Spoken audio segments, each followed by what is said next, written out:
let's call the meeting to order at 6:09. A little late today. Okay, so we'll start with any changes or additions to the agenda. Awesome to see so many people here today.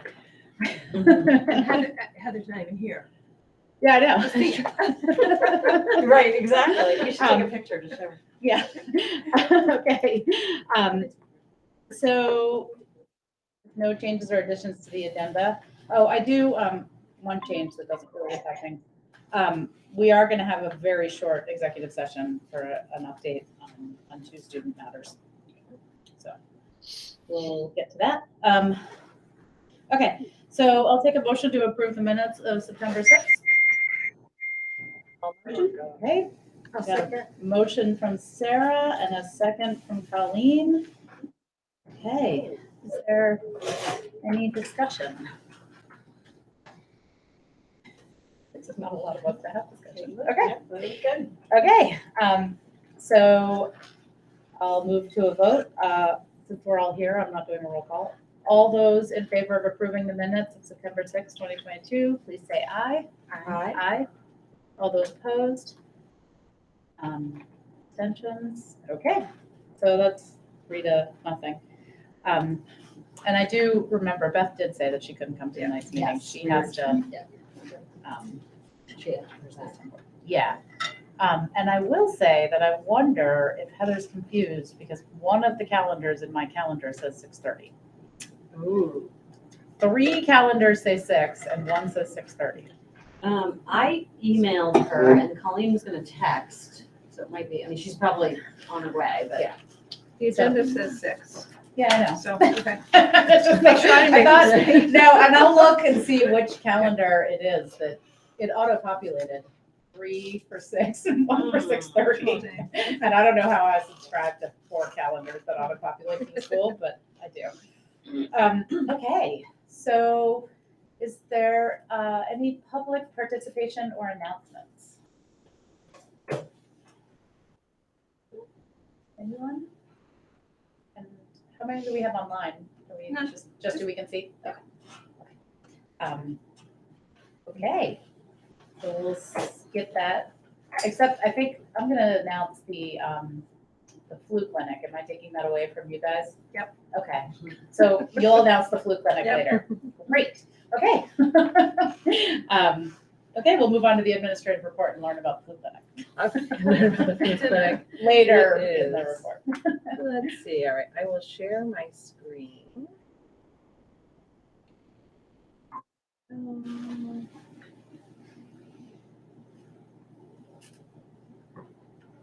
There we go, okay.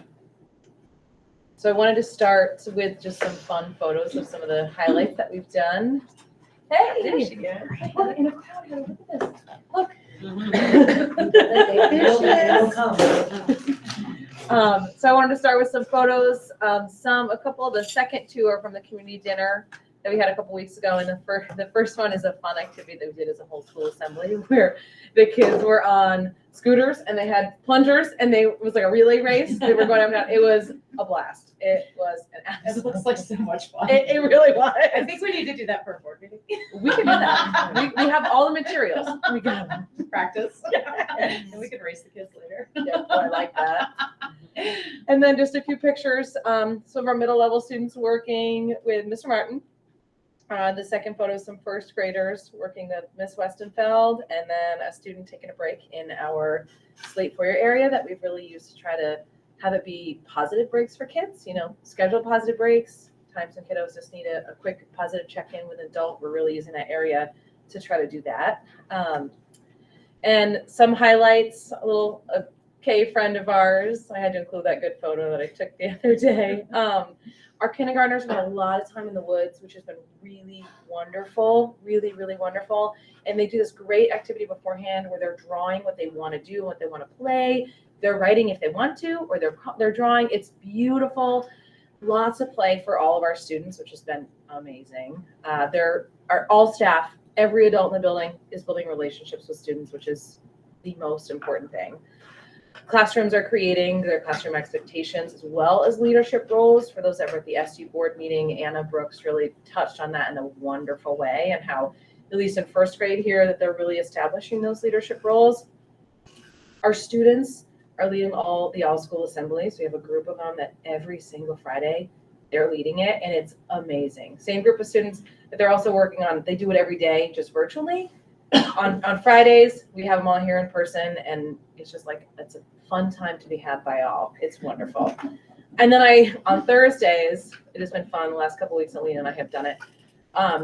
I go over the intercom with a theme song to like a show. Last week was the Gilmore Girls.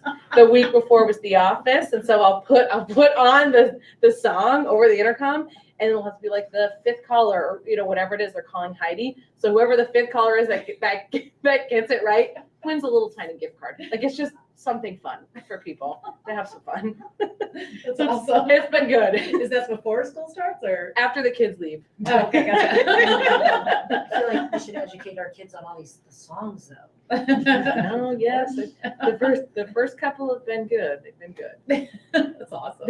But next we have an 8th grader, had his own report that he created on the school, which is really wonderful.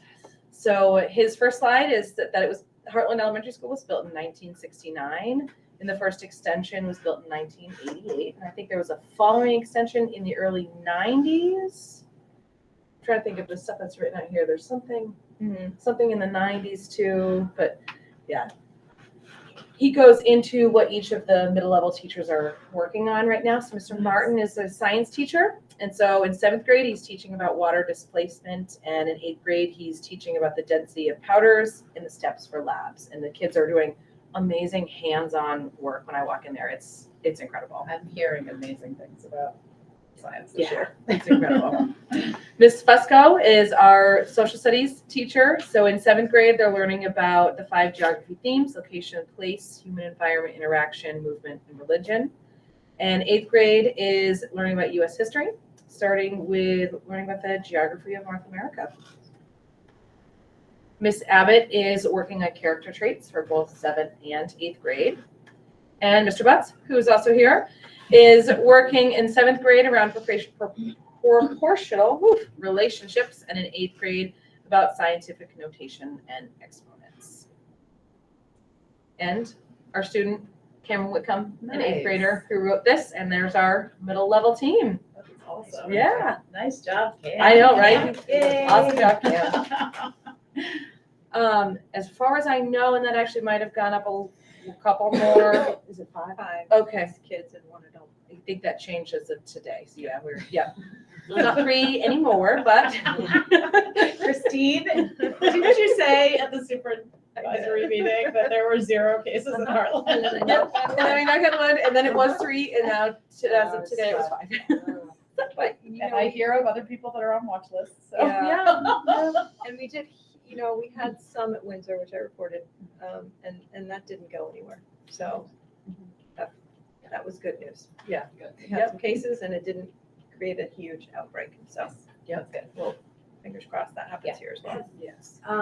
Has Annette by any chance contacted the state to see if they could do a vaccination clinic in school like they've done before? Stay tuned. Don't worry. Stay Stay tuned, tuned. Heather. Sorry, I got We really will excited. answer all those I got questions. so excited.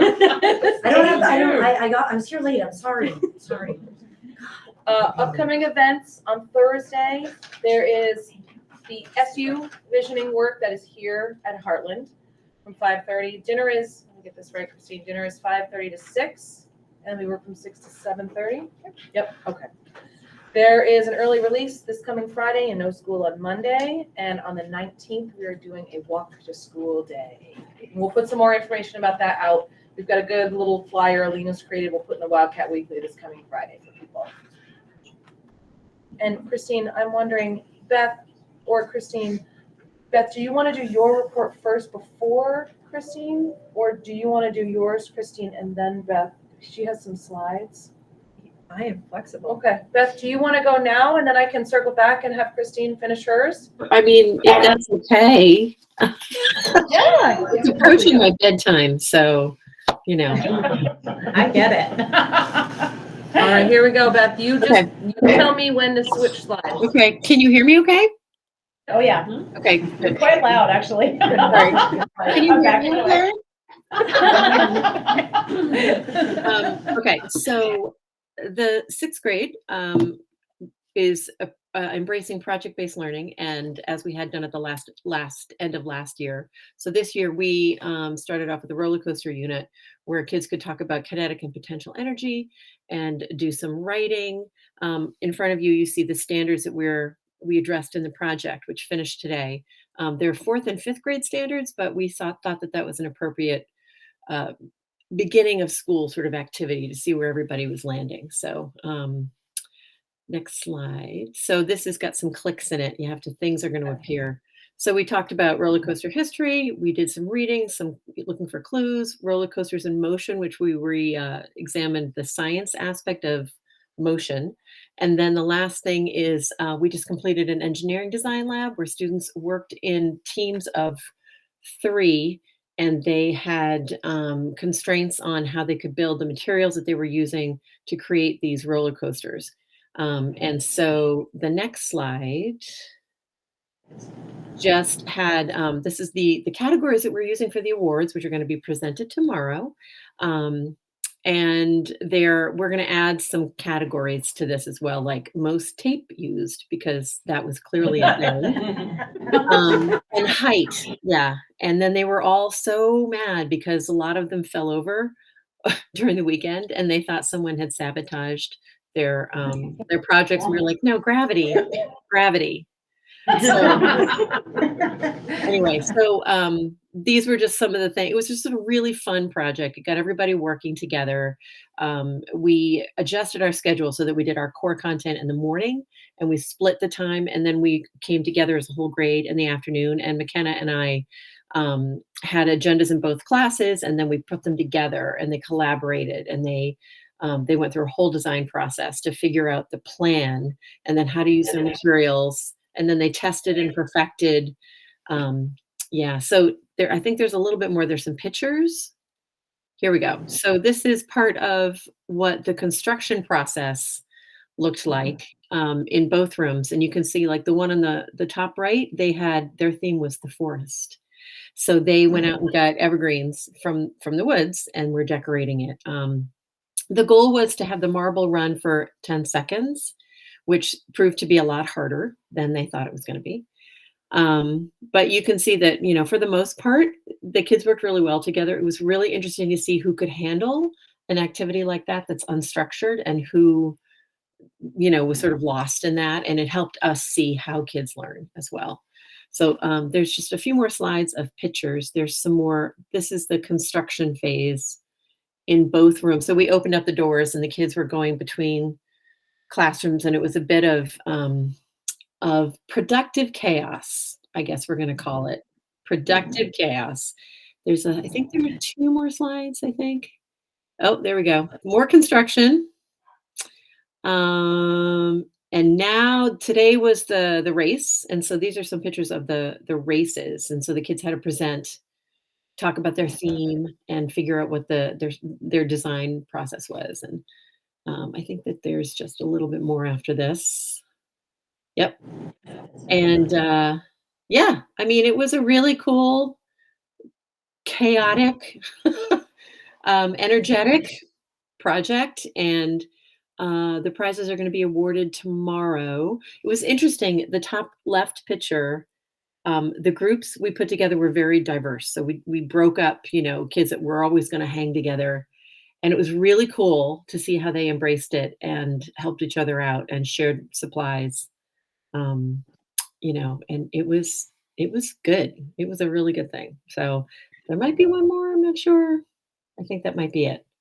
That's it. Yep. That's it. Okay. But anyway, so that's, and we're starting our next, I guess you could call it IDL, but it's really like a project-based learning that incorporates everything that we're doing. And now we're going to start a cooking unit, which McKenna has already started working on a literature piece with that. And we're going to build a cookbook with our grade of stories from their family and think about how they write. And there's going to be math involved in the recipes. And so, yeah. And that's it. That is awesome. Thank you. Well, thank you for letting me share. That is, it's really exciting. Thank It you. was really fun. Yeah. Fun to see the kids, fun to see the science. And Mhm. very cool. Yeah. Tell the kids that the board really liked their builds. I will. Yes. They're all gone now. They've been disassembled. Recycled. All right. Well, thank you. I'm going to sign off. Thank you. Thanks, Bye. Thanks, Beth. Oh, how do I follow that? I know, that was really hard to Should've follow. gone But it is, one of the things we're really working on ensuring is that you're seeing the great things that are going on in the school. From the student perspective and the teacher perspective, and that's been a work in progress, like collaboration between those content teachers. And she said, I don't know if this is ideal, she's combining content in a project that's interdisciplinary work, so that's fantastic. Awesome. So big thank you, Beth. So my report is not that long. I sent you the SU report to review before the meeting. I'll pull a couple of slides from it to highlight. And there are a few things just specific to Heartland. I know you all know this, but I wanted to be sure to state in a public board meeting that there have been several cases in Vermont that have been settled. And we've been instructed by Dan French to pay request for tuition to independent religious schools that meet education quality standards. These schools must be treated the same as requests for tuition payment to secular independent schools that meet educational quality standards. So that, I know we knew this, but I wanted to say it out loud to everyone. And Heartland will be impacted. It impacts every school in Vermont that tuitions students to high school. Here is the flu. There it is. There we go. The clinic flyer. It's going to go out on. I know it's hard to see. Sorry. I mean, There's a see what big I do Okay. bigger. Everybody program it in. It's 10:24 from 3:30 to 6. It's also for staff, I believe, for staff and students, right? Yes. During the Yep, day, during the school 1:30 to day. 3:30. That's Is what it, Annette is it said. flu and COVID? The hope, for at least from what, it's definitely COVID. There's the struggle right now with just getting supply for a flu vaccine. Okay, So Okay. it's, as long as they can get the supply for it, yes, it will happen. okay, I just need to do that with my children. But it's the boosters, it's Yeah. and it'll be here. There'll be one in Windsor, I believe, It'll on the be 25. Okay, good. 23rd. So we're trying to get them in each location. Yeah. And it's okay to bring kids who are not current HES students? Yeah, Like, they're gonna I can bring my do, roommates. unlike last year, so last year we did it in the gym. This year it's gonna be rescuing, so they're just gonna have the trailer. Our thought right now is to do it in that side parking lot back there, have all the cars moved and just have that trailer sitting there for the day. Woodstock did it after school. Part of it, yes. It's during the day and after school. Yep. And a huge thank you to our nurses. Yes. For doing this. A huge thank you. This is, Yeah. this is going to be really good. Yep, it'll- And do we have a plan to put it on the listserv or? I'll ask Linda to put it on the listserv. Yeah, that would be That's a good. great idea. Yep. Make it All right. worthwhile.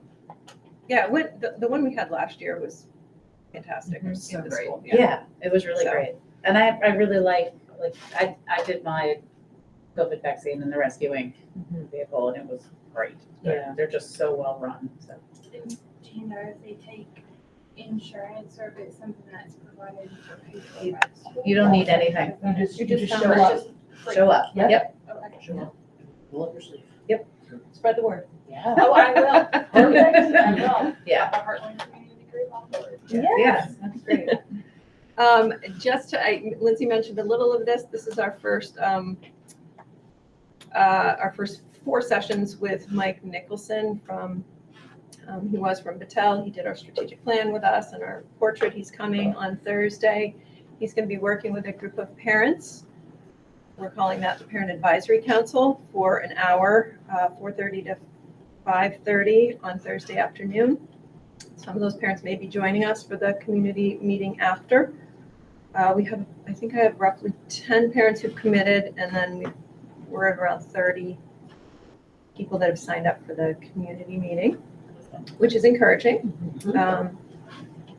On Friday, the early release day, we have 13 or 14, I have lost count, students coming to work with Mike and have lunch together from across the SU, grades 6 through 10, and targeting kids that are middle, high, and are going to be here for the next couple of years. And then they are going to join the staff from 1:15 to 3:15. And it is staff choice to join this session. So we don't have a ton of staff, but we have some, and we're excited about that.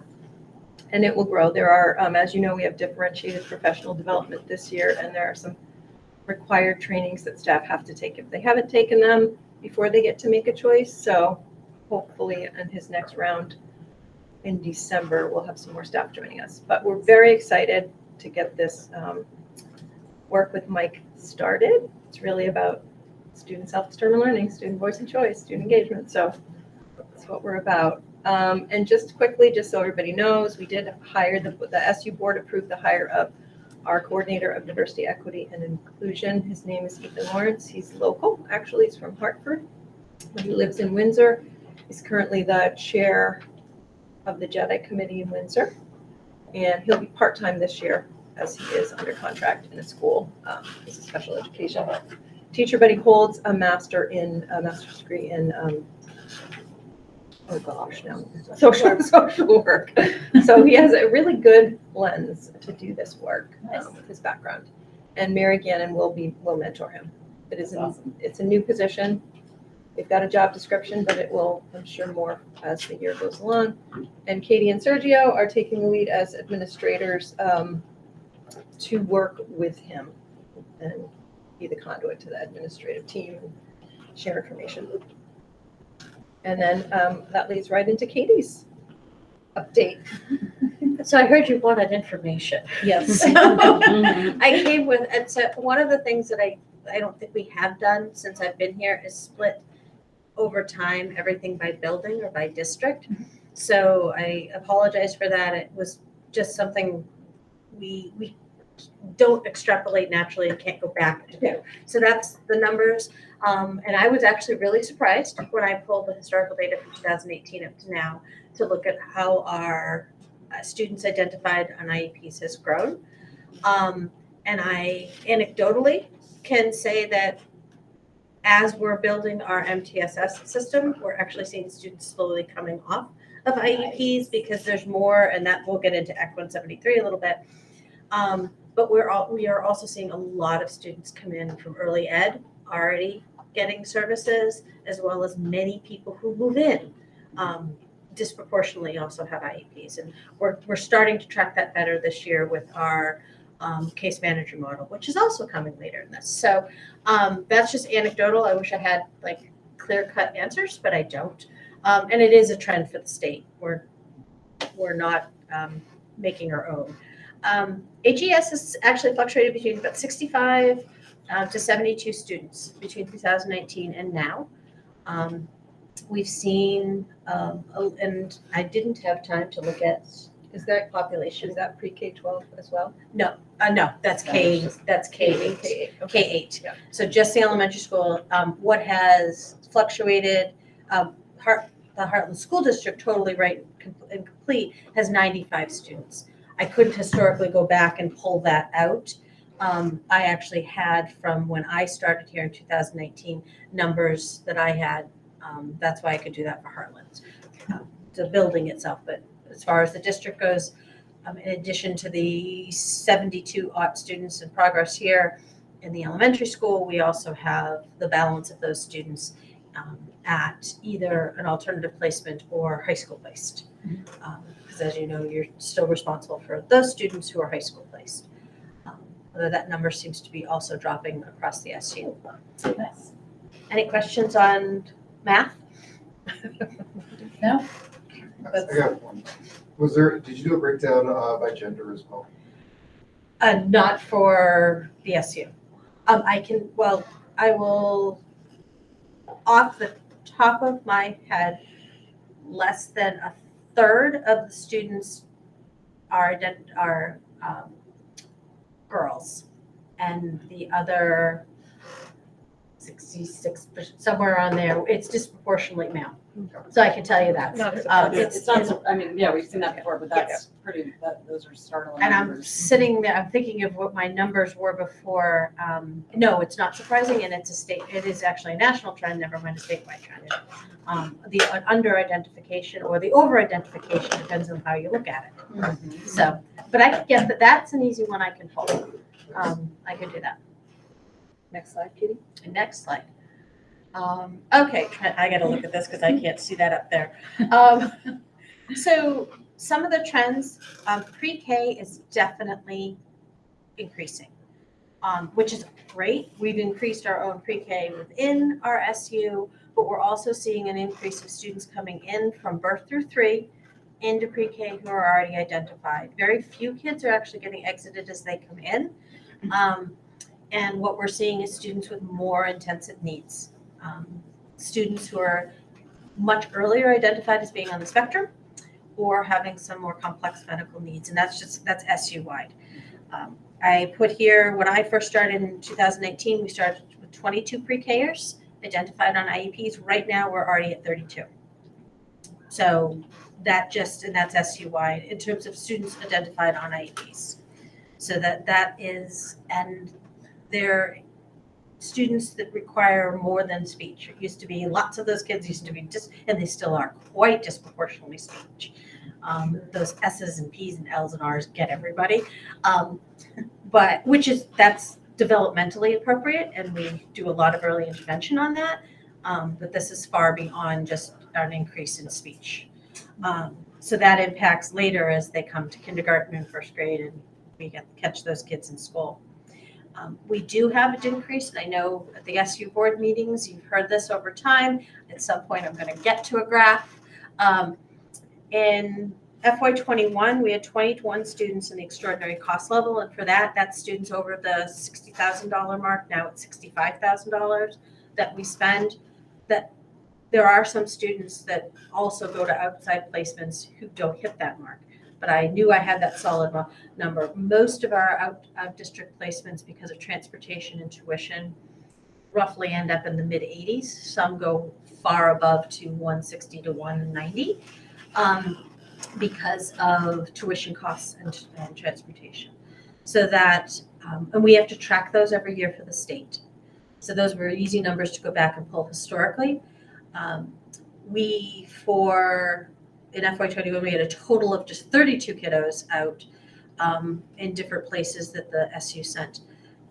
Last year, we had 12 students in extraordinary cost placement, which is significantly different than FY21, which, if you remember, those of you on the SU board, affected our reimbursements, because if they don't leave and cost us a ton of money, we might not get a lot of that back, the 90%. So there's some of that give and take, but what we have done is built the capacity for a couple of programs. And I can talk about that in a minute. So currently right now we're about at 11. We have some kids who are transitioning from out-of-district placements back into our schools. That has been, we have worked very hard after COVID. They sort of shut down any transitions from coming from any of our collaborative programs back into school. Off the top of my head, I think we've had at least 5 do that SU-wide. So I'm really glad and doing well, which leads a little bit to our increase in people. So at Heartland, when I first came on, we were down 1 special educator, and then we found 1. It was back and forth. I had to go back to my notes. But we've consistently had 5 for the past 3 years. We did some of that by not hiring a lot of support staff back as we started that 3-to-1 model. We have found this year we've increased our number of support staff. And I was curious as I was doing this tonight and said, how many of those are 1-to-1s? Because for a little bit we had dipped on 1-to-1s. We're now back up. And that directly correlates to the student need. It's not something we do easily in terms of, because we want to foster independence with children. We want to look at what are all the natural supports. But because of defining by student needs, we have 7 equivalent of FTEs. And I put it as FTE because several of those positions are split 50-50, so people get a chance to do other things. And as you know, support staff and staffing in general is somewhat, that's the snapshot right now today of who we have. It could go to 15 to 16, and Heartland stayed pretty steady last year, and this year we're knock on wood, it will also stay. Any questions about that? Yeah, that's really valuable. Thank you. I have a question about the pre-K. Is there more testing happening in our pre-K system? I think we've done a better job, or, I don't know. Because I know we've talked about it before, that sometimes it's frustrating because you don't know who's coming. Our partner programs have a better sense of how to do our referrals. I think that has been and I mean, not just by us saying, hey, we're here, but statewide, what's our early MTSS system, our early multi-tier support, what's the child find process for early childhood, who you contact. Plus, as we're out in the field, we're trying to support individuals and teachers who say, hey, might want to look at this kiddo, and then we say, let's go through the process, or let's get that ball rolling. So it's twofold. Yeah. On the community health committee, I think it's called, through Mount Scottney, and Courtney McKay is running a program where she is meeting with parents consistently throughout the birth to, I think she said through almost 2 years old, I think. And so we have a great partnership with Mount Scottney, and they share information as well for, if there are flags, Courtney might direct the parent into a place where the supports are made available, which I think helps as well. Yeah, it really is. Yeah, the sooner the better, I would think. Yeah. As I'm thinking about those 3 and 4-year-olds, their entire lives almost have been during COVID. And so I'm wondering how much of what we're seeing is a result of, a lack of being exposed to people outside the family, and a lack of opportunities to practice speaking and social skills. And do you have any sense of the COVID's impact on that? It's interesting, the students that we're seeing, I might not make that a leap because of what they're being identified with. Yeah, interesting. We're definitely seeing much better screening tools early on, 18 months and up, for children on the spectrum, for example. Yeah. That has seen, and it's partly because of some of our community resources as well. The speech language piece, though, I would wonder, talking to my SLPs, on the social language piece versus is it just straight artic anymore? Yeah. Because that would be something that would be impacted by sort of that social communication and family and what was going on during COVID. Behaviorally, we every once in a while, like our school psychologists will be pulled in to do some behavioral observations and social emotional. We have not seen an uptick in those on how to other people, joke about kids or how to get along with other humans. Right. We haven't seen that. We usually get a couple a year. We do have many students now that are just coming back to pre-K or in kindergarten that haven't had pre-K experiences. That's something we started to ask on our kindergarten screening, and one of the, not a deciding factor, but can be a factor in determining whether TK might be appropriate. Yeah. In order to try to fill that gap. And those are unidentified students. So it's a good question, because it's really hard for us right now to determine what's a disability for a specific learning disability, because these little ones didn't get the foundational education, and even our K-1s, to the extent that we would use those same tools 5 years ago. Right. Different modalities and opportunities. So, Another slide. There we go. okay, Act 173. As you've probably heard, and probably nauseam of what that looks like, there's actually Christine found it the other day and sent it to me, this link, which when you get the slides, I don't know if Is it live? I don't know if it's live. I can Is do it it. I'll working? fix it. I'll Okay. fix it. Is a one-page synopsis of Act 173, which has got to be the best document I've seen yet. What it looks like in action for us is the staff will just say it's just one big pot of money right now, Katie, so it doesn't matter. And that's kind of what we're doing in the sense of student, and we have been moving this way anyway, students are students and everybody should be working with students. As long as IEP services are met, our special education staff can work with other students. Our interventionists can also work with special education students and be service providers. That's some part of the rule changes that tied into special education. But we're really trying to look at our multi-tiered systems of support in a way that it doesn't matter where you're paid from. We're now changed from regular ed to special ed para. We now will say you are locally funded or SU funded. And so that way it's just about how you're paid, not who you work with. And that's part of this whole idea of having the most qualified individuals, because sometimes that means, and Beth's still here, but you have a math interventionist who may know much more math than a general special educator, because that's what they do, is math intervention. And that's one of my best examples, because then that person can be that instructor for the special education student, and then the special education teacher can be the specialist for the reading groups, because that's their jam. And they can also have regular students who are not identified. So it takes a little bit between understanding our funding and how it now affects our MTSS system.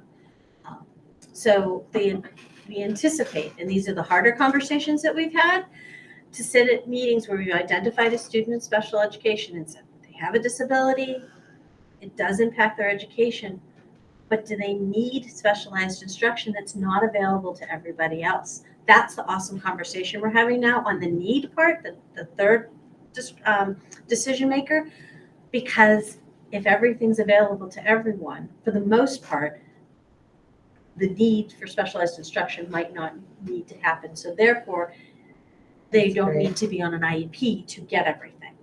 That's not across the board. There are students that need things that are far beyond that.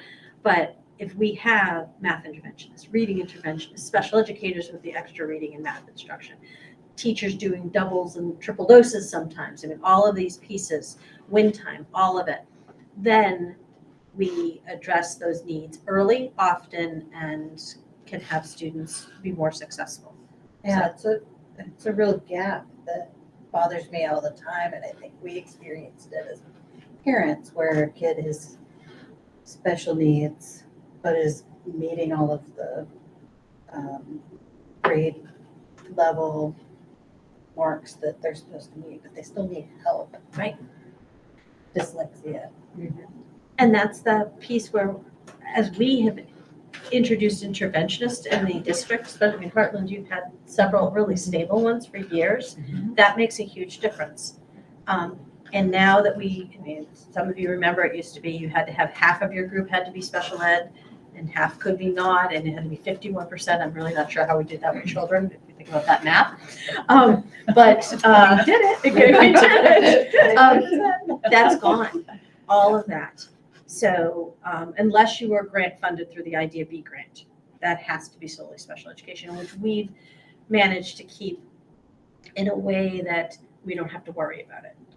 Or pre-K, that's the other, because that's very different from special ed pre-K. So That's very exciting. it is, and staff is where we're doing pretty well with it. It's just a very, very different conversations, and very different for those of us who went through school with special education starting. Parents who went through school as receiving special education services are seeing things, and our current parents, that if you're not in special education, it's scary, will you get the help? So we have to do a really good job on it, being very clear about our student support plans, or 504 plans, or our IEPs on where that fits in, because it doesn't look like even 3-4 years ago. It's very different. It's pretty exciting. It's way better. It is. She said Awesome. it. Working better. working better? Yes. So this ties into, I was trying to find pictures, so I apologize. Just go with the fact that I Pictures did. are good. I am not Brittany with with anything with slides. I know my limitations. There was a question about what's going on with this case manager versus service provider thing. So you might notice that for years, special educators were a little bit frenetic, frazzled, fried, any of those, just a little, with, I get to teach, but I also have to case manage, and I have to chase down parents, and I have to finish this IEP, and the state's after us, which we are being monitored, so is everybody else in the state, by the way. The whole state's actually being monitored by the feds. And they all went to go to school to actually work with small people and tall people and children and actually teach. So at least one other district within the Southeast region and other states have moved to this model where you split out as much of the paperwork from the teaching. So the way, and it is a work in progress, we, every 2 months or so now, we are circling back to it, working out the kinks. We have 3 dedicated case managers. They have about 80 kids on their caseload, which don't freak out since they're not teaching them. That's considered manageable. Those people on this side, the case managers, set up the meetings, paperwork, compliance, communication with all team members. I talked about that they're conductors. They're the ones that are off to the wings. They facilitate meetings. That conductor? That's the picture. That's the picture. That's the conductor. Or she's up front yelling at somebody. I'm going for the conductor. It was the cutest one I could find. But they're going to make sure that the stuff is done that we have to do. I mean, and when some of you've seen the stuff that we're required to do for compliance, and it does suck the joy out of our jobs. Just put it that way. We were fortunate. We had 3 people in-house who said, I'd like to do paperwork, which I know was It's amazing. a special soul. Yes. We appreciate them. And we meet weekly to problem solve. And as I said, we've got some bumps, but what it has done on the service provider, like our speech pathologists, our OTs, our PTs, our special education teachers, because we had to start trying to call them something different, still have to do Medicaid paperwork. Sorry, no one's getting away from that. But they're teaching. They're collaborating with teachers. They still talk to parents, but they're more involved in the day-to-day business of working with students so that they didn't need to have this large chunk of time to also case manage. Or I will put a nod to every special educator out there who works pretty long after school hours to finish IEPs and evaluations and everything else. So that's where we've broken that out. It has increased our special educators by about 1.5 roughly, but there's also some indicators of how we've built a couple of in-house programs or in-house classrooms, technically not programs, in-house classrooms, to meet the needs of some students as well. So the other increasing, and I've talked about this before, the SU, our school psychologists also being able to have more time to provide services versus just do evaluations. That's something we also built into this. I forgot to put that up there. So we're hoping we're going to keep data this year. We are looking, and that's part of the communication. This dovetailed beautifully with the state of Vermont's now required form of parent input at IEP meetings. We already were doing lots of parent input. We're really good SU that way. We welcome the information, parents communicating back and forth. The state has implemented a form that will go home with IEPs, that go home with a kind of a 10-day, please look at this, so parents can give written feedback back, and that is implemented or is included in the IEP, or we call and say, let's have a meeting to address these further concerns. It's a way that, and we also will have another form. You'll notice on my emails, I now have all the parental rights. We're putting that in there, as well as the hopefully bi-monthly newsletter. I haven't quite got out the second one quite yet. It's coming. That we can get parent feedback on how this is working. And so far, I think it's going well. And it does require people to just take a little bit of a different lens. But we rolled it out, teachers know, parents know. But I think that's my last slide, right? Do I have any? Yeah, that's it. Any That's questions on that? Really exciting. Thank you for coming. Thank you, that's really helpful, just to get an overview of what you're doing. And I think we're gonna let her go home. yeah. That's why Krista made me sit here. Yes, get out of here. Yeah, no, that was just, we haven't like formally done this, I think because of COVID. But the last time that we did it, I think we all freaked out about special ed when we had a different person come in and we all walked away with a very, we were all in knots at the end of that meeting, and this just feels really good. So I appreciate everything you're doing, like what's happening looks really good. It looks like it's going in a positive direction. And I'm not sure now. I'm excited. Can I ask one question? Hopefully this won't put anybody in knots. Do we have a good sense of the budgetary implications of Act 173? You said I could leave now, right?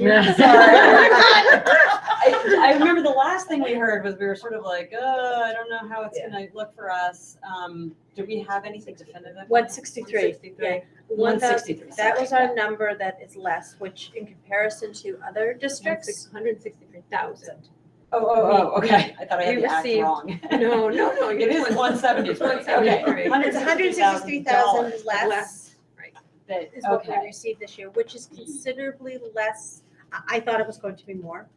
And actually Larry did ask me the other day, when are we going to find out? When do we usually find out? I'm like, well, we've only found out once, which was last year. Yeah. So I don't anticipate in October, that's when we found out last year. Yeah. How much it will be towards next year. I do know, as we head into budget season, and I have been working on my budget in between everything, between staff increases with increase of students, keeping students in-house, which is, it's far less expensive than putting students elsewhere in many ways, social emotionally, as well as cost-wise, and whatever the impact math they're doing for what we will get for next year, based on our per pupil costs. Yep. That it's a bit of, I don't know. I think we'll be okay for this year from what we've put out there. I do see this, at this point this year compared to last year, where we are as far as spending and what we've already encumbered, more than we were last year. So A big chunk of it is the negotiated salary Salary increase for increases, support yeah. staff, which Yeah. is considerable, which we all support. We all, right, yeah, Um, absolutely. We wanted to. But that is a big chunk of the increase. that, and the other big one to preview is we didn't get the 3 HCRS clinicians, which came at a significantly reduced rate. But we do have 3 clinicians that are in-house. They just cost more money. They just cost more money. So there are some factors that we can directly relate to, but it'll be, hopefully we don't take as much as a hit. I do know other districts that had much more of a deficit coming in, and they were ripping, support staff and things along those lines, so. But we'll keep you posted. Thanks, Thank you, Katie. Sarah hit you up with a tough one. Sorry. Way to be the Debbie Downer. No, it's good. We're all learning about it. Yeah. That's, Right, it's brand new, and I know there was a lot of uncertainty, and some of the projections were much worse than that, so. yes. That's actually. I was pleasantly surprised when I got the numbers, which was, it's not like it's a small number, but I was pleasantly surprised with it. Right. So that's something we can probably absorb, because we didn't know that when we went to budget last year. We didn't have all that It information. seems like we should talk to the state too, because if we're bringing kids in-house, which is better for social, emotional, but then we're not hitting the extraordinary costs, like, we're saving the state money, they should give it We back are. to us. Maybe we should ask them to recognize some of that. And we're trying to look for some other grant options and how we're streamlining using our grant funds as well, and as much as we can, and whether other things we can tap into. From all the way from staff retention, mentoring, to student supports and instruction. So, those are pieces that also tie into this. Great. Thank you, Katie. We really appreciated that. I'm glad I didn't leave anybody in knots. No, I'm sure I'll do that at some other time. that's okay. Bye, Katie, drop something. Oh, no, she's passing. I know. Colleen's got my number. Okay, so that was the administration report plus special ed update. Okay. So I see we have. Hey, Is that- it's Beth. It's Beth. How are you? Just fine. I'm in the car. I'm gonna mute myself and listen. Awesome. I Welcome, was Beth. like, oh, no. We missed you. Who's yelling at me? Okay. So I would like to move items for discussion. I assume we have Amy here for the music program. Yes. You're not here for budget. And then Michael, you're here for faculty report update, or you're just here? Just here. Michael I is can give you. in training to be an administrator. Nice. Okay, then I don't have to move that one up, but I am gonna move the music program up a few slots so that you can also call it a night. Okay. So why don't we push Jamie up to now and you can go for it. So I'm just back to continue the work. Feels so awkward. This setup is weird. Last year, we started to talk about moving more towards an equitable performing arts program in our building. And so you supported taking what would be like the first step, because the overall goal essentially was to have it so that we had instrument options and instruction available for all kids in grades 4 through 8, and eliminating the cost and the space at home to practice, which would be what would make it an actual equitable program.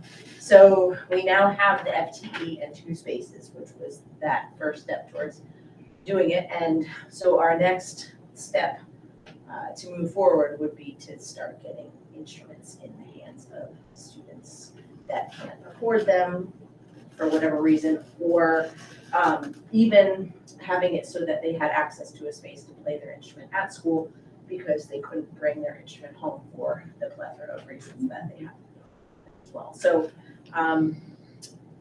I brought some pretty extreme numbers to you last year, and that was overwhelming, and I was like, but that's not what you do first. So, where to go from here? We have a lot of instruments, and I recently reached out to Hopkins Center, and they're getting rid of a bunch, and I was late in the game to sign up, but not as late as many others. So I put our name on 6 or 7 instruments that they're going to donate, but they all need repair. So now I'm in this situation where this year I happily have instruments in the hands of a lot more students that wouldn't have otherwise been able to play instruments, but I visit lots of garage sales this summer and do various things to just get them. And I also want to talk about what the steps are for a system of handing over an instrument to a student with just a hope and a prayer that I get it back. So there's that piece too, which I'm not sure what we're supposed to do this year. I just went with it and I was like, here, take this trumpet. Like, please return it. Yeah. So there's a lot of things to discuss or for me to figure out and come back at another time. But I think my first probably most important concern for next year is the fact that I probably have upwards of 20 to 25 instruments that just don't work or are on their way out of working because we just don't have the money to fix them. My budget is $500 a year. I repaired a saxophone, and now half of that budget is gone. And I have a student who's just got this beam in his eye to play the trombone, but I don't have one for him, but it's on the list. And I'm trying really hard to get instruments to all the kids that have come forward. And my paperwork for them to sign up is like, this is Ellis Music and their program. Please don't buy them from Walmart. And if this seems like too much for you, please let me know so that I can see what we have in our library of instruments to loan out to you. And so with that, then I've gotten, close to 10 kids that I've just sort of figured something out for them. But, so once upon a time, we had a separate line item in the budget for instrument repair. So I'm just sort of lobbying to get back to either getting a bunch of the ones that we have repaired so that they can go to students or be used by students, and have something to keep them, because the longer they sit and they don't get fixed and they don't get used, the more money it's going to cost to, or they might even be a clarinet that I had an estimate for 2 years ago at $250 might now be determined as junk, because that $250 repair that never happened just sort of, it's contagious.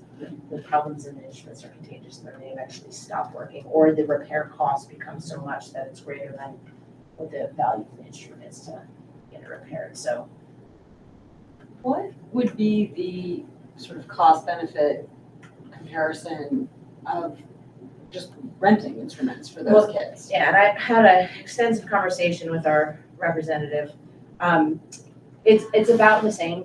Buying a bunch of used instruments is not going to save you a ton of money in the long run. As far as, instead of renting, what we have them and they work for, so using what you have is probably the first piece, but renting, or me continuing to get ones, like I got a trumpet that works great for $20, like that's like nothing. Because I was like, please, I'm a teacher. And he's like, okay. So it was just sort of like one of those types of situations. So what we have is just, we've got quite a few that would be the cheapest way to get something going. And then the renting is what I had shown you the estimate for that I got for everyone. That was for everyone. Was like $10,000 a year. Yeah. What about just, like, how many kids do you think there are each year whose families can't afford to rent the instrument themselves? It's a tricky question. We probably have, if we assume the average class, like grade level is 30 kids, probably have 3 or 4 kids per year that don't play an instrument because they really can't afford it, and the parents won't say something and the student doesn't say something. Yeah. So there's probably 3 or 4 here that end up not playing. Yeah. And then there's probably 2 or 3 where the student says something to me or the parent says something and I figure out what I need to figure out that year. So like 5 or 6 kids a year for whom there's a financial concern, it sounds. Yeah, and sometimes it just depends on the instrument that they want as well. Right. So that's a piece too. Some Some of them are significantly more expensive, or the upkeep is more expensive, or they've got consumables that are associated with the instrument. So it's not just paying the rental, it's other prices that pop up along the way as well. But if it's 3 or 4 per grade level, 4 through 8, that's like 20 kids. And then we talked about last time, is like, we don't just have K-8 students, it's do they then stop playing an instrument as soon as they get to high school? Right. And it's not like we have one sending high school, so I can also, if that is an interest, I can reach out to all of our area band directors and ask them what they do for students who are on some kind of scholarship program, and do they have a lending library that we're not just sending a freshman who played, trombone for 5 years and loves it, and then, Because it brings the kids together too when they're playing together in the classroom. You're able to teach them music, they can all play together and they have that sense of success and togetherness. There's level playing fields, essentially. And at first I was concerned about the student has like the old case, that they open it up, and then everyone else is like really shiny because they got the rental one. I was worried about that, but the kids are so great. They're like, oh, that's so cool. They like look at it like it's a relic. They just like all theirs look the same, and that's not cool. And the one, so I'm worrying about nothing with that. So that seems like a total non-issue. Some schools handle it. I know that they handle it in the like there's the less popular instruments, whether it's because of the size of them or they're just less popular for whatever reason. And so bands are hurting to have kids play those instruments. And so those are the ones that they buy and rent, and they say, like if there's a thing on their application, and then that's the only instrument. Because then you get to, like this year, my beginners, I have 10 trumpets, 10 flutes, and 2 trombones. That's my whole band. Good band. Yeah, the clarinet band. The clarinet year was right, where they all played the clarinet, right? So then you run into they fill out the thing. A bunch of them want to borrow instruments, but they all want to play flute that year. Right. So there's that as to what you have. There's just a lot to sort Is through. there a fundraiser thing that we as a community can do and help with the cost? Is that I mean, an can you option? always, can you do a concert where, Yeah, marching band down the road. yep, Everybody watch. we please just do. like throw money at them? Put her on a hat, an Like, empty case. I mean, I know that, there's a That'd lot, be a guitar place. there's a lot of people in Heartland who are very musical and would love to support music program. Like, is this something we can get out into the community, like via listserv, via like, we're having, like on Saturday, we're having the marching band literally like march down the road, like bring your money. Yeah, I mean, support is definitely something I'm not lacking in this community when it comes to, the performing arts. It's for sure, I feel the support 100%. And then the lending library that we have often is used by students who forget their instrument at home. So a conversation came up about a fundraiser when I had a flute player forget theirs, and they went through all 3 flutes. They're like, none of these work. I'm like, no, sorry, just the best you can. And so they wanted to do some kind of fundraiser, and we talked about doing a practice-a-thon. So, and then it turned into a drum-a-thon where you get sponsored, the students get sponsored to play their instruments for a certain amount of time, and we all get together and they all play. And I was like, that's gonna sound awful. Unless we do it in that's where I was like, well, we could all just do a big drum circle, and that would be a lot less, but get sponsored per, minute that they play and have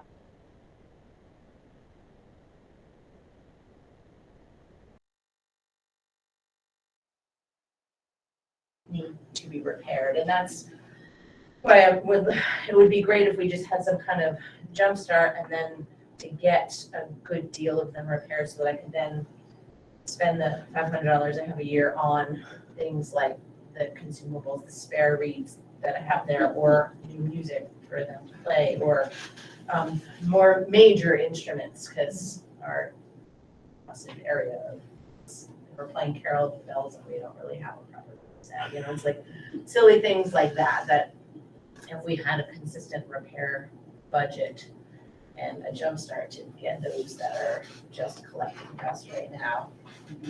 What would that be, estimate, number-wise? I could send them all into LS Music and get an exact number. I can tell you that the ones that I'm getting from the Hopkins Center next week to repair the 6 of them that are there is going to cost between $1,500 to $2,000 for repair 6 of them. So like $5,000 to $6,000, like as a start? Yeah, and then the repair and maintenance of them overall would be significantly less annually to just.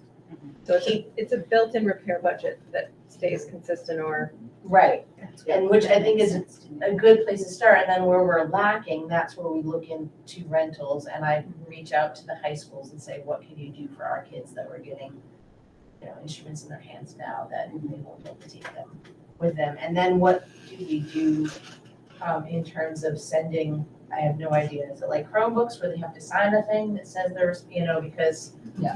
And who holds them accountable? Is it like, obviously financials with the school, somebody's gotta hold them and put it. We in do, something. and for Chromebooks, often we make the child do some community service to pay off the debt, because oftentimes parents can't afford to. If it's a repair that they've, yeah. I'm not Yeah. doing homework today. Right, yeah.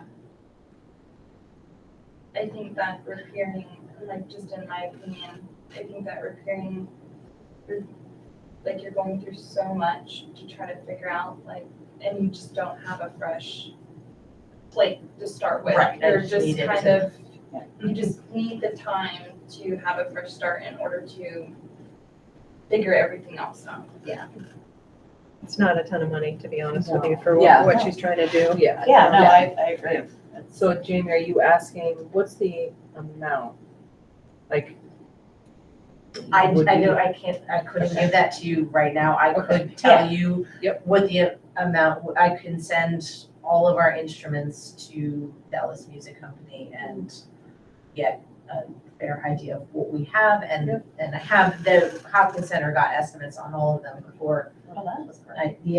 So they can tell you what you're getting yourself, but, and also like what they consider like needs repair and what I consider needs repair. Middle school, college. Right, it's a little different, so, some of them might be. That's really exciting. What do you think a maintenance amount would be? You're getting, to get you get over this hump of this cash of.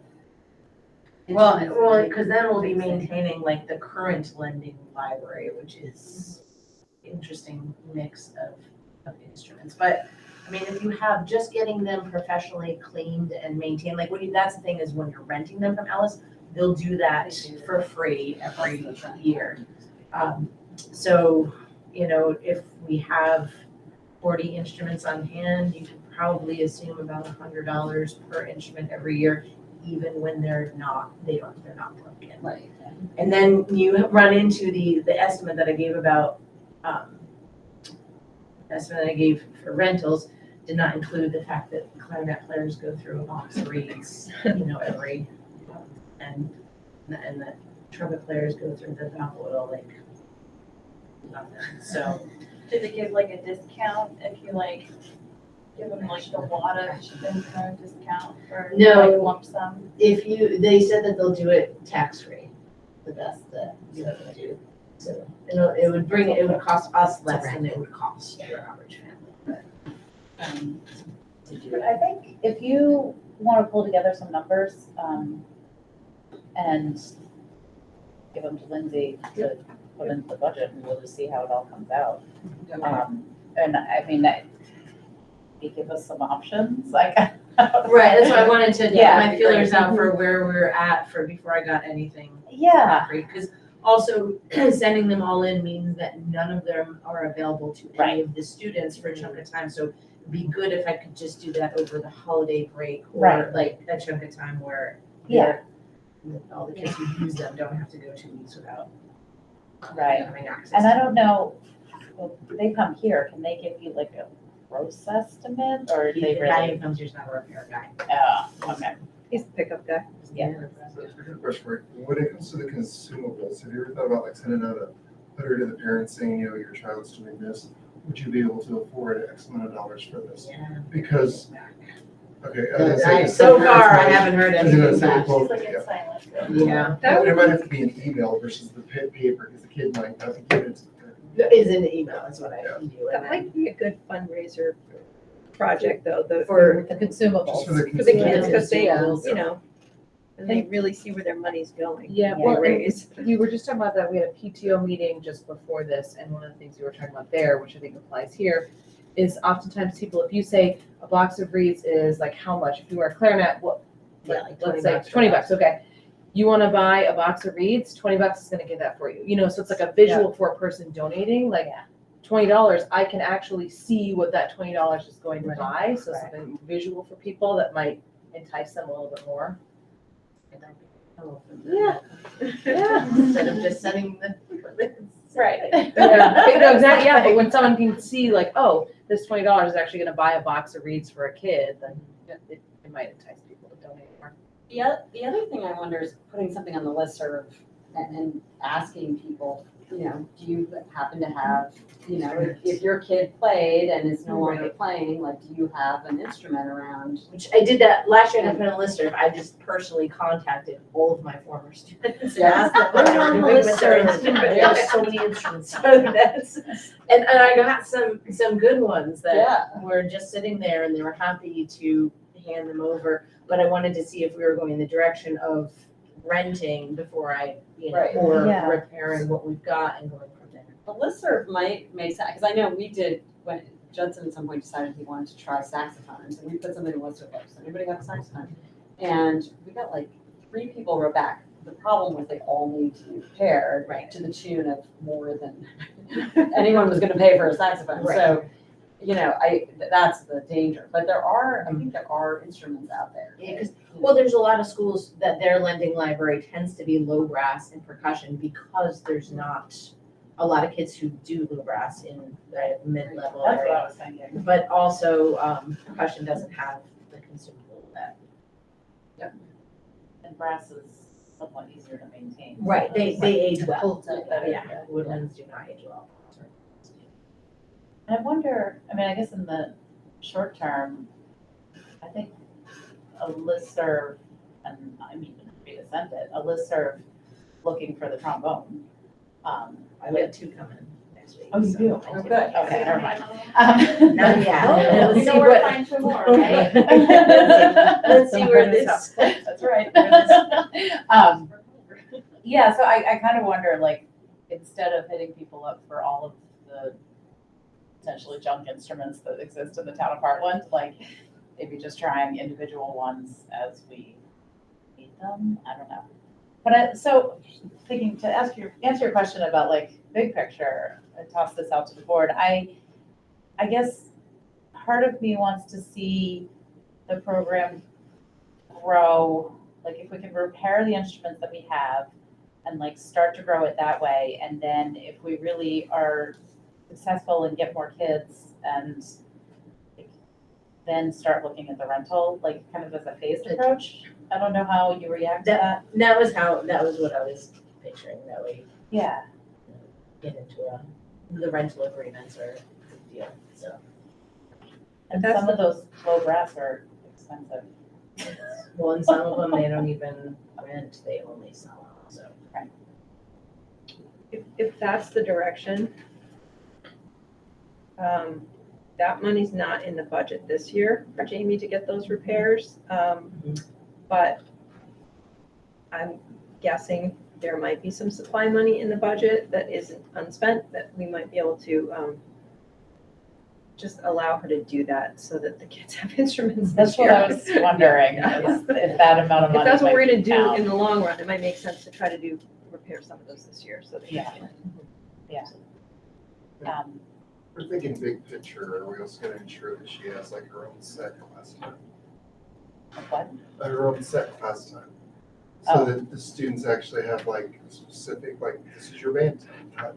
It's another class and you're kind of missing that class. Yeah. So I think that would help the whole format grow, is the students actually know there's a set time for them. They're not missing out on something else. But that's the instrument lesson. She's got set band time in her schedule, but not, she would have to have set lesson time for every group of students. That's Right. where it gets tricky. like, Yeah, it's and difficult out of class.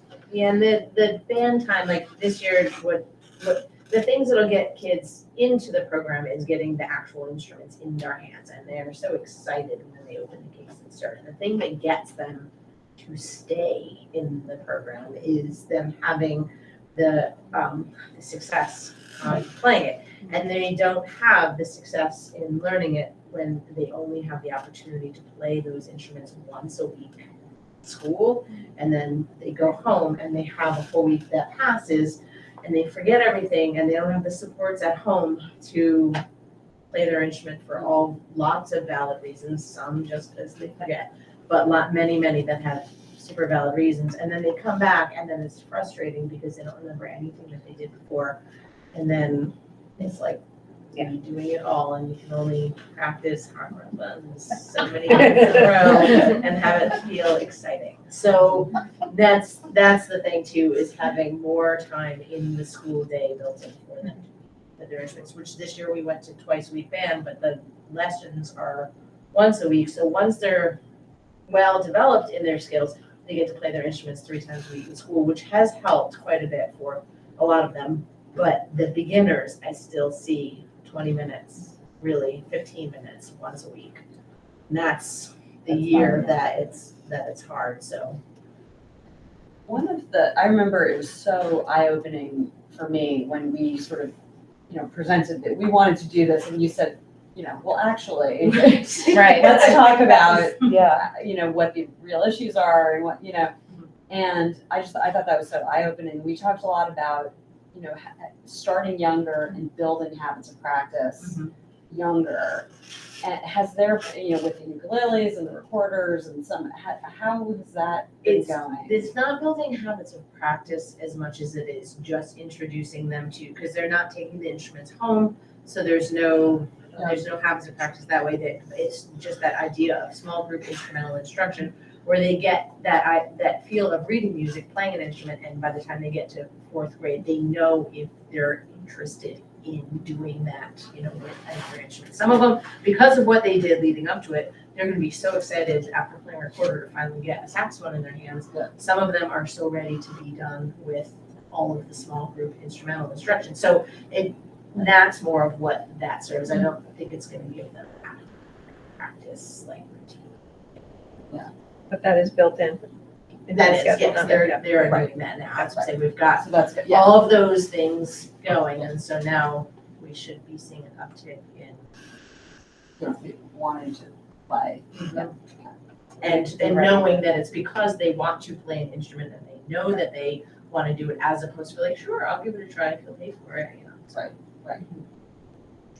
This is really exciting. Do we need to approve the repairs, or we can just say we support taking that out of the? Yeah, and Lindsay can check in with Ed where she's at and spend supply money. And I'm sure we can. So should I send some of our high demand, high need ones sooner rather than later and get the estimate and see if we can get those done this year, and then the rest of them? Say for like a large week off or something, so. That's I think that makes sense. Yeah. It's worth coming tonight, huh? Yeah.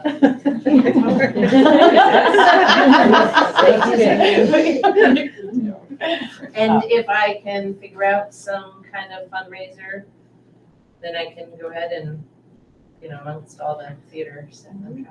Actually, I wanted to just mention that my understanding is that you have a huge group for drama club. Yes. And It's massive. it's like, there's so much interest in drama at the school. It's amazing. Yeah. And I know, but it's so cool, but I think, that's a lot of it.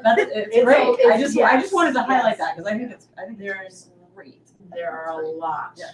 that are. Mid-30s, 30s? Over 40. Over 40? I wouldn't let, yes, we.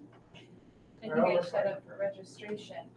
I think that some of them were outside, a lot of them were outside, or was that choir, or like, there's a lot of them acting.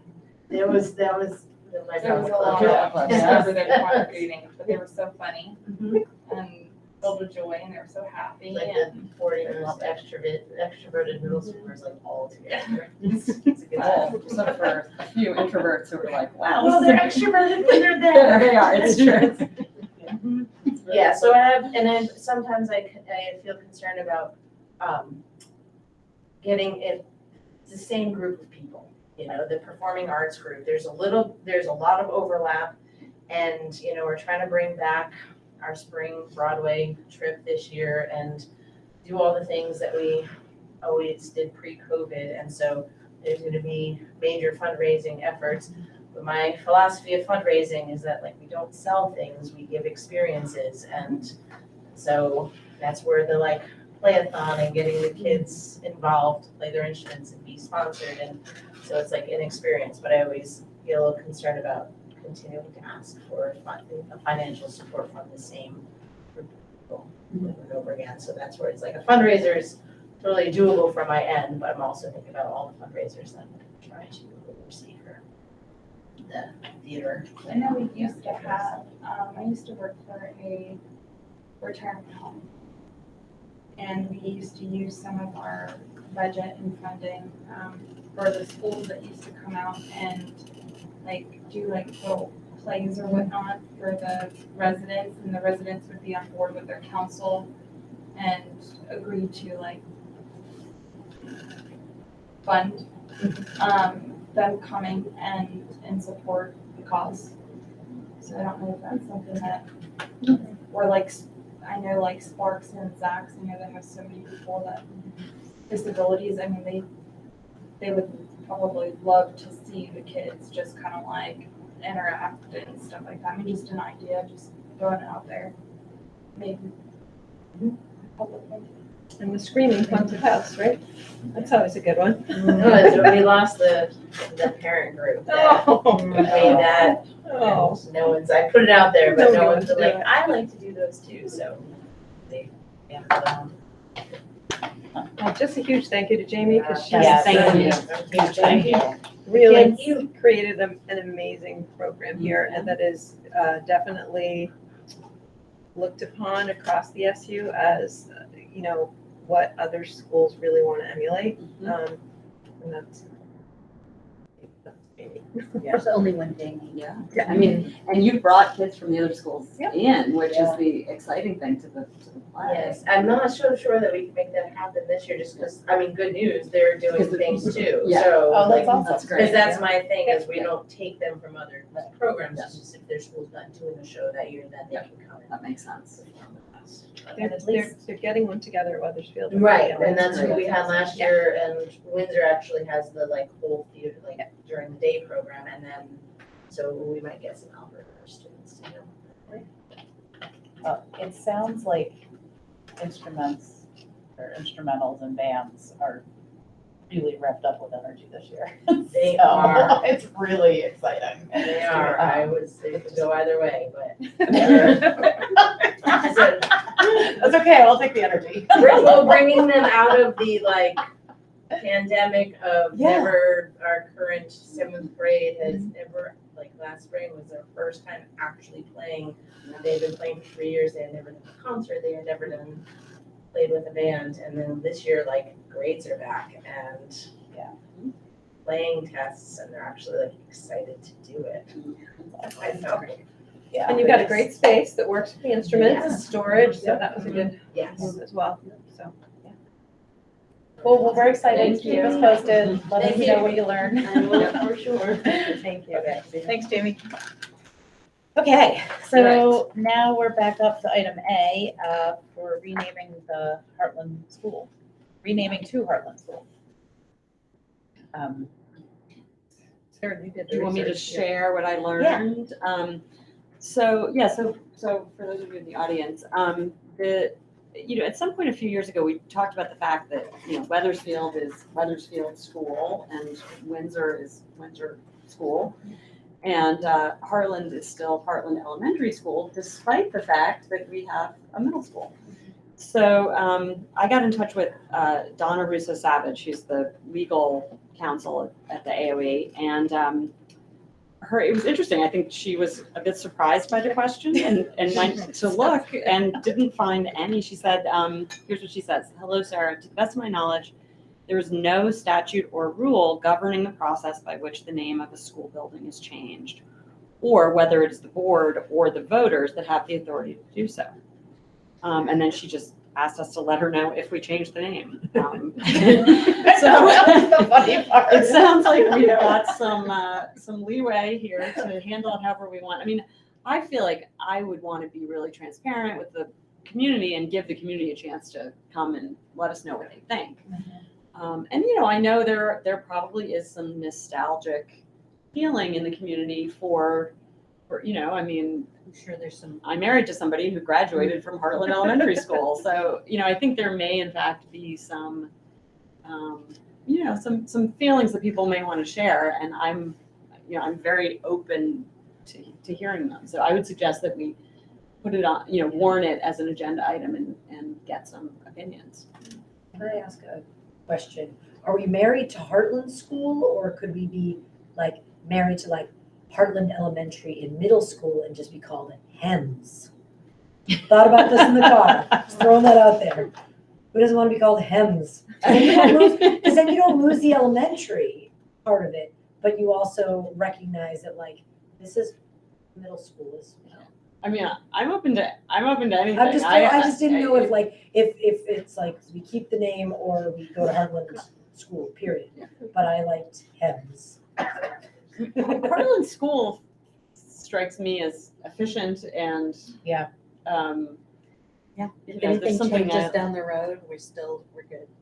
Yeah, It there's does some- right, align exactly. with the other I mean- schools in the SU, like Weathersfield School, Windsor School, in terms of like that cohesiveness, it does align with those other schools. Yeah. And then there's We add on the Elkridge high School. And then there's, yeah.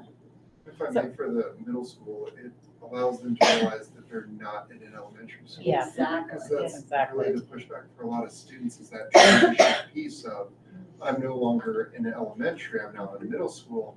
This is how I should behave. Well, it's hard to say that when they're like, when I'm in an elementary school. Right. So, I'm wondering, what if the board's wishes to put it on the November agenda, I wonder if Michael, can I task with you and I, to see if we get some middle school students to have their opinions?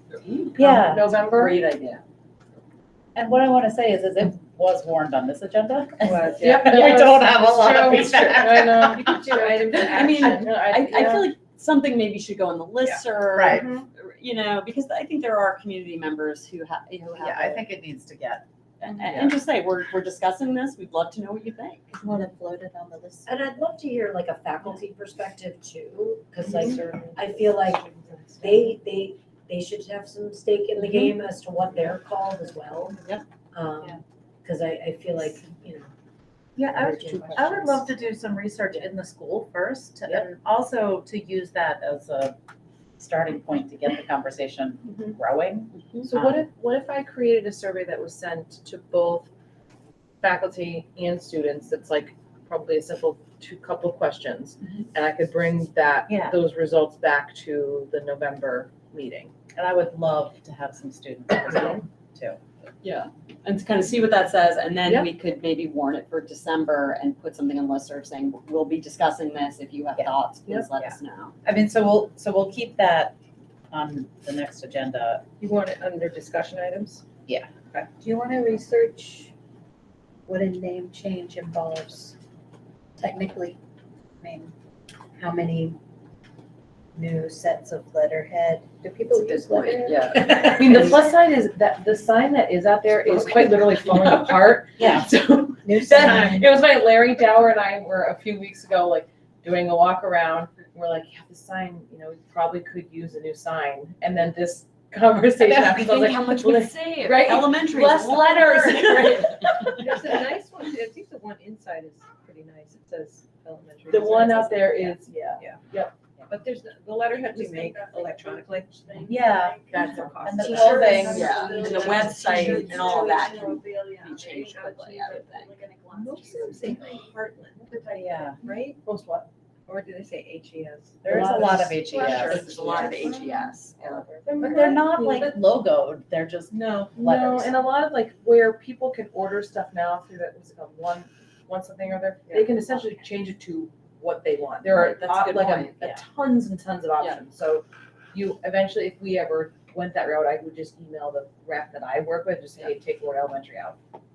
Interestingly, I noticed that all the communications from Life Touch already say Heartland School. They do.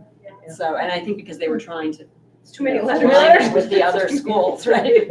I'm all about the too many letters. No extra letters.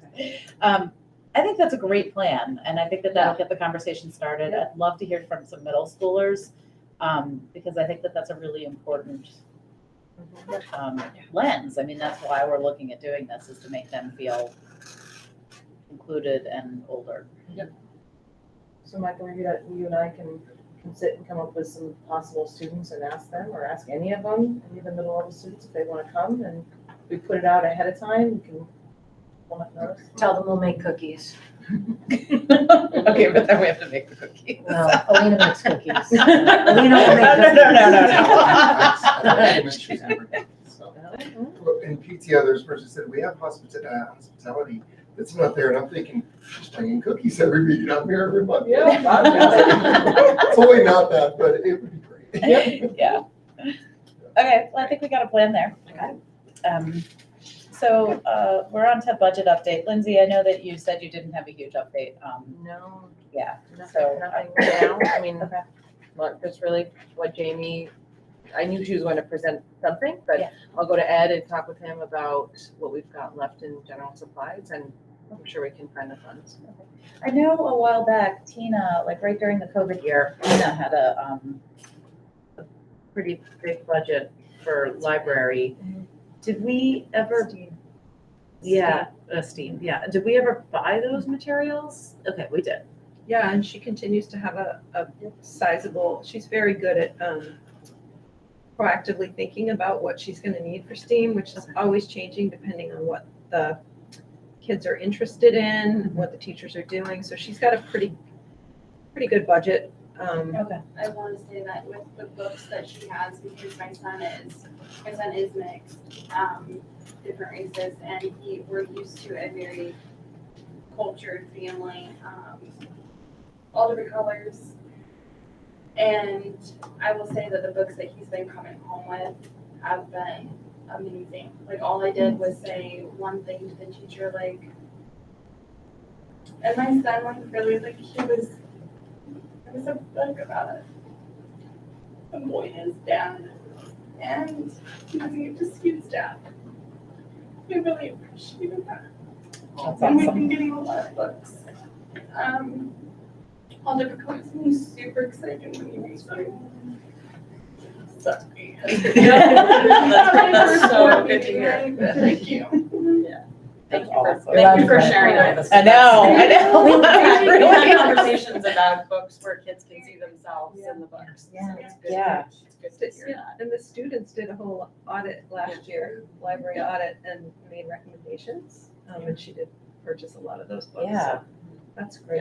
And it's not just like, learning about someone's like culture or like, religion or, it was like about a son and his dad, and then this girl and how she's different, how she has blue eyes and curly hair and, just different. It was, so we've appreciated, he's appreciated, he likes his books, and he actually listens when I read this. That's awesome. It's a win-win. It is. No, thank you for sharing that. Thank you for allowing me. Yeah, that was powerful. So Lindsay's in the budget gathering stages Yeah. right now. Yeah. And I'm gonna be supporting her in Thank you, budget work. yes, Yes. got lots of help from Christine on that one. Yeah, no, that's good. And I'm just gonna keep leaving it on the agenda, Yep. just because it's that time of year. Yep. And, Yeah, that's true. and if we move through Minutes meeting. agenda items quickly, I'm not gonna complain. So, okay, faculty report update. And that I just included in the administration updates, that was, Yeah. between Beth's and. Oh, yeah. Yep. Okay, awesome. Okay, so we need to reorganize that a little bit Do you better. want me to put that, is that gonna be a consistent, you're gonna try to do something That's monthly? the goal, is Yeah. to do something Monday, so it could just be within the administrative Yeah. report, if that works for Yeah, the that board. Yeah, that's Yeah. great. Yep. And it's so, I love That's great. hearing from a staff member and hearing what they're up to. I mean, that's like what it's all about. And it's so nice to kind of get that along with numbers and Yeah. the more clinical stuff that we have to do. So thank you. If they want to send the kids in to, show us their stuff, I'm all in favor of that too. Yeah. Bring the kids in. They can even come remotely if they. They, it's a yeah, hardship. absolutely. Yeah, I thought we were gonna get to We'll see make Cam, I was so I excited. know, I know. I know. that's okay. Tell Cam that we really Yeah, I appreciated will. it though. He'll like that. Yeah, I will say, like, watching what the teachers are doing is feel good, but it's also us being able to see the things that we're pushing in person. And so that is really helpful, because then it generates more ideas, so we can push person. Okay, so I'm gonna keep going. We have no items for action that I know of. So we can move to setting the next agenda. I have two things on the agenda, which is the renaming the Heartland Pool and the budget update. Are there additional things that we want to talk about? I mean, November. But you guys have been meeting a week before and that's working. Yeah. That's the agenda, that works great. Yeah, we've been, Lindsay and I have been meeting 2 weeks before, or a week, I think a couple weeks before, yeah. Yeah. So if you guys think of things in between, the things that come up, let me know. Can I ask, on our radar list, we have sort of like our social emotional on there. Is there any way that we can get like some information about like what kids are doing with, like their SEL learning? And, like if there are sort of any numbers of, like, are there more incidences? Are there less incidences because of these things? I feel like, I know in our own school, we've been changing some things and that's caused more or less of certain things. So just, maybe that's something you and I, like maybe if you want to create some slides that we can put into the administrative report around, would you be interested in like a data looking like number of referrals? Because we have changed the way in which teachers in the SU input behavior referrals. It's done via PowerSchool. So we've been trying to really be intentional about walking teachers through how to do that. Yeah. So because that data is really, really important for us to look at. Is that something that? yeah, that would be great. And Yep. also like what, yes, I'll just say yes, that's good. Okay. So that's behavioral data. Yeah. Yeah, But Yep. but lends like itself in to the social classroom, emotional. like what, like what SEL teachers are doing. So maybe That'd it's be nice too. maybe part of it. I wonder if we could see if there would be a faculty member and maybe. Like one of your SEL faculty members, like love to come and tell us about all the great work that they're doing. They That'd be are awesome, really. too. Mhm. I know, oh, I know. You take some pictures of the cafe. I know. Yeah, we could ask Alicia, maybe Alicia or Karina, one of the two of them, we could see if they'd be willing to come, even if it's just virtually, maybe they could come and, or, Alyssa McDermott. Or Chad. Or Vanessa. Alicia. Okay. So do you want that as part of your faculty report update? You want me to put this? I would say, is the board fine with just putting that within the administrative update, as long as that's in there, is that fine, so that it wouldn't be a separate item? Yeah, can we just call it out though, so Mhm. so people can see? We'll call it SEL update. Yeah. Yep. Yeah, and so, but the same way it says special ed update, just to let Yep. people know that we're. Yep. Yeah, I And like I'll that. actually write it out so people know what SEL means. We have That's this good beautiful too. radar list, I feel like we should use it. I know, I always look through it Right. before we get the We agenda. just hit So I think that's a nice one. We just hit special ed. Mhm. I am just going through the radar list. right now. I'd Oh. like to hear about proficiency-based education, if there are any updates on. Do you want that? So what we're trying to do is be efficient in our reporting. So that might be a great SU board Angie report. Yeah. As part of her curriculum report, which she Yeah. just did. But she's got another one, I think, mid-year. Yeah. Is that too long to wait, Colleen? No. Okay, I'll put that on her radar list, put that on Angie's radar list. What about building, does the Right. building committee need to meet, or I think we're sort of waiting a bit, right, to start, I mean, we've got some time, and I don't think there's any huge urgency, but I just wanted to make sure that didn't Yeah, drop off. that's on the radar, yeah, because I guess I would think that would be a consideration for the board if that amount of money, I want to say it was Right. something like 14,500 or so, whatever it was. If that's something the board is interested in putting into the budget for next year to do that study. Right. Yeah. Put that on your budget. Is that to the local budget? Yes. Yeah.